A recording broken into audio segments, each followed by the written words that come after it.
It used to be that when governments wanted to censor the population that was holding a contrary view, they would do so by very direct means. They would imprison journalists, they would harass journalists, they would kill journalists, they would burn books, they would prevent the spread of information, they would make fake information and propagate that forward. You think this specifically with totalitarian regimes like Nazi Germany or North Korea in the modern day, or Soviet Russia, but it also happened in the West. In the West, there's a tendency for things to be a little bit more under the radar when it comes to censorship, and that's certainly the case with modern day censorship that we see nowadays. Nowadays, in the West, especially in places like Germany and Sweden, and even now so in the United States, censorship comes in two main flavors. The first flavor being social shunning by people who speak dissenting views, and the second flavor is by direct censorship under the guise of fake news or hate speech. By social shunning, what I mean is that if you hold a view that is not the mostly adapted point of view propagated by the mainstream media and the people in power, what happens to you is that you can get shunned from society. If you speak out against the evils of Islam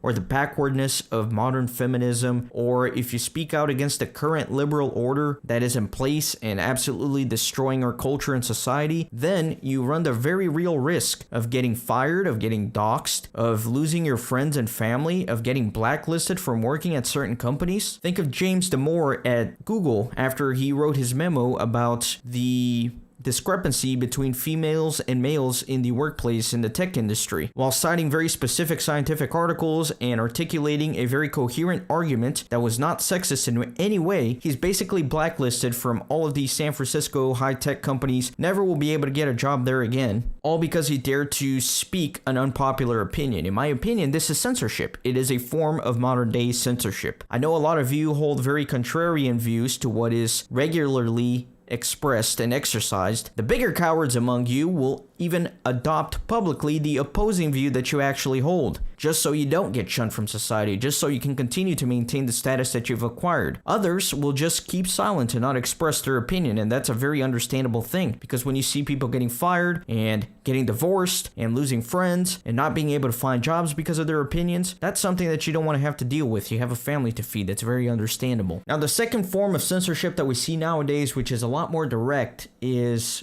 people getting censored for supposedly harnessing hate speech or spreading of fake news. Barack Obama recently gave an off-the-book speech at MIT in which he again attacked tech giants like Facebook, Twitter, Google. He was saying that they're not doing enough to combat fake news and hate speech. Basically, he is calling for more censorship without using the word censorship. He discussed, of course, the famous Russian bots and their spread of fake news, but he also called out these companies for being breeding grounds for groups like ISIS and, in what he says, neo-Nazis. Although the conversation was off the book, some of the reporters were able to jot down what he was writing, and Barack Obama had the audacity to say that he doesn't want the United States to be like China, but he went on to say that the US government has a role to play in ensuring that there are, quote, basic rules of the road in place to create level playing fields. So what he's saying is that he wants censorship. He wants things that he deems to be hate speech to be censored. He wants things that he deems to be fake to be censored. But who gets to decide that? Who gets to decide that? Because during the election cycle, you saw all the mainstream news and all the liberal Democrats calling everything that was ever said about Hillary Clinton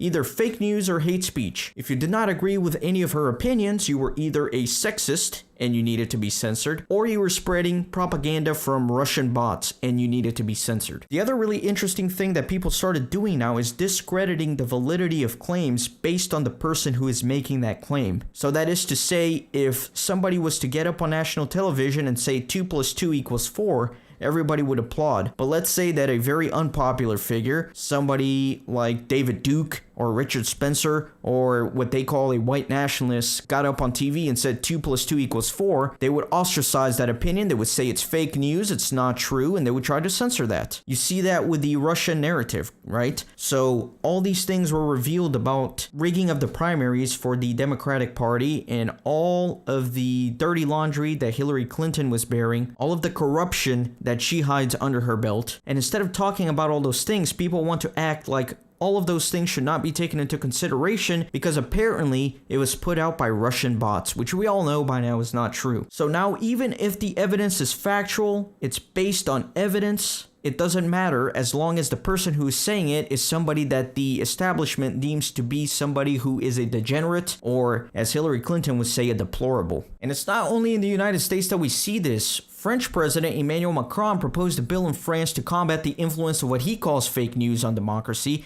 especially during election time. He specifically targeted the internet and social media, and he even proposed, get this, emergency legal actions for authorities to remove content and even block websites. And again, the question here is, what is fake news? Who gets to decide that? Who gets to decide what's propaganda? Macron went on to blame Russia, and then he went on to ban Sputnik and RT from events. Sweden is perhaps the most notorious place on earth currently that's using this style of censorship. It's threatened Facebook if it publishes fake news during elections. It routinely censors all crime statistics, doesn't like to report on the rapes and the problems of mass migration that are occurring there. So this is a problem that's global, and it is flying under the radar for now, but more and more people are becoming awakened to it, and that's very important. Google itself has used tactics of censorship with search engine optimization manipulation, Twitter with shadow banning users. It's just ridiculous. Anything that is not supportive of the mainstream narrative is getting labeled as hate speech, it's getting labeled as fake news, it's getting labeled as foreign propaganda, and it's getting banned. There are certain topics that you cannot talk about on YouTube. There are certain topics that you cannot talk about on Twitter. There are certain opinions you cannot hold on Facebook. It's getting out of control. It really is. The whole irony of this, of course, is that Russia itself takes very much direct measures against censorship, so they prevent freedom to speak, rally, or demonstrate in order to prevent what they call foreign intervention in ideology. So it's funny that we in the West are blaming Russia for everything, but we're adopting similar measures of censorship against journalism that goes against the current narrative. Free speech, in my opinion, is the most important right that any of us has, so any attack on it really concerns me. But the specific style of censorship that really bothers me is the one in which they claim that you cannot take any evidence if it's coming from what somebody deems to be a foreign agent. So if somebody says this is Russian propaganda, you're not allowed to analyze that information for yourself. They want to censor that because apparently it's a danger to democracy. And isn't that just absolutely ridiculous? What they're proposing is that the population is too stupid to interpret evidence, and they want to be able to establish a ministry of truth. They get to decide what information is right or wrong. The government gets to decide whether you get to read something or not. You shouldn't be able to look at a piece of information and decide for yourself whether it's fake, whether it's being propagated by a foreign agent for some malevolent purpose. You're not allowed to decide that. You can't do that. You're not smart enough. The government has to go in and censor that, and the government needs to decide what is appropriate for you to look at. Does nobody else see a problem with this? That is absolutely ridiculous. What really they're pointing out is a fundamental flaw in democracy. Yes, there's a ridiculous amount of stupid people. All you need to do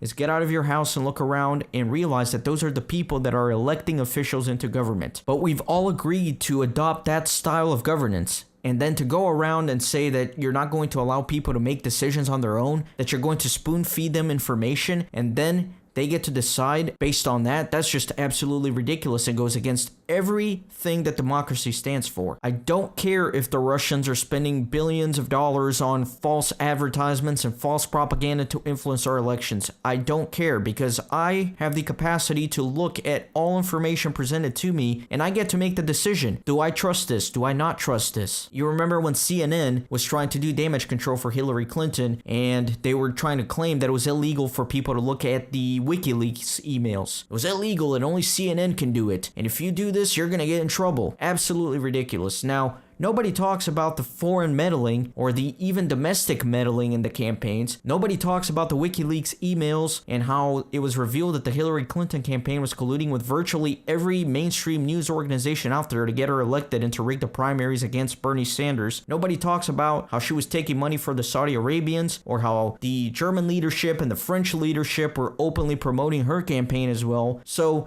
you know, when the French president Hollande gets up on TV and says that he's with her, you know, that's not foreign meddling in an election. But when some memes pop up on the internet from a Russian IP address, oh my god, everybody stop the press to censor everything. The Russians are coming to take away our freedoms. It's absolutely insane. So Barack Obama is an absolute moron. He gets up there, he just calls for more censorship against things that he deems inappropriate. And I talked about this during the primaries. It became very obvious as Donald Trump was gaining steam during the primaries and the mainstream media was pulling everything they could to stop his momentum from growing. And when they realized they were not being successful, it became very obvious that the internet, free speech, social media was going to take a big hit over the next few years, and especially during the next campaign cycle in 2020. I talked about this and you see it playing out because they realized that with the freedom of speech allowed to us with the internet and the allowance for us to go out and research things on our own and not have to rely on newspapers and the mainstream media anymore, that really affected the narrative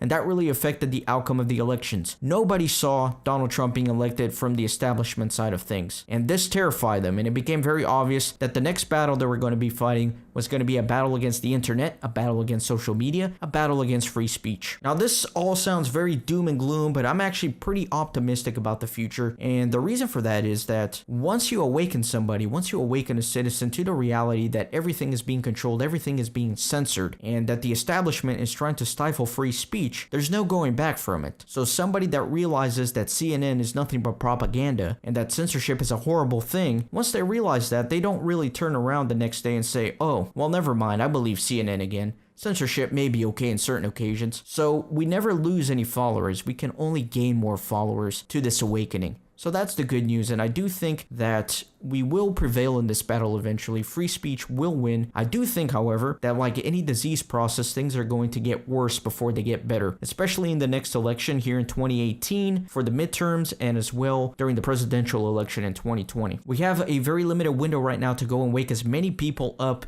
to the dangers of censorship as possible. So I encourage you guys to go out, talk to people about this, make sure they realize that free speech is the most important thing that we have. But again, I remain pretty optimistic about this, and I always will stand to fight against censorship.